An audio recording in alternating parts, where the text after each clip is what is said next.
For maxillofacial and oral surgeon, it's very difficult because of the axis of the implant, and we have to manage gingiva, prosthesis, many things.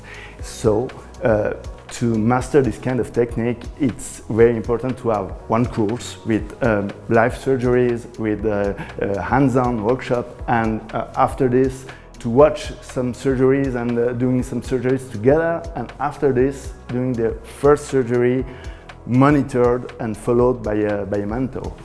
At the moment, I've treated about 70 patients with zygomatic implants, but I still feel that there is a lot to learn. So I really recommend to visit experienced colleagues and to look at their techniques, their way to place zygomatic implants, because it is really a complex surgery.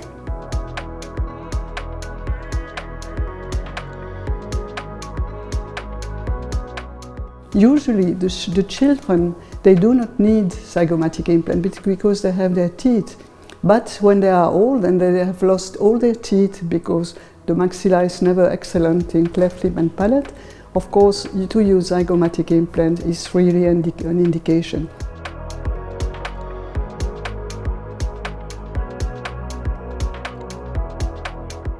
We developed a randomized clinical trial comparing zygomatic implants versus grafting procedures. And the final results was very complex, but the zygoma implant seems to be much better than grafting procedures, especially from the time perspective, because with grafting procedures you treat the patient in 432 days, the average, and with zygomatic implants in 1.2 days. And the quality of life in both groups is the same. In this modality of patients who don't have any bone or very little bone, today the quad zygoma approach is the elective therapy for this sort of patients.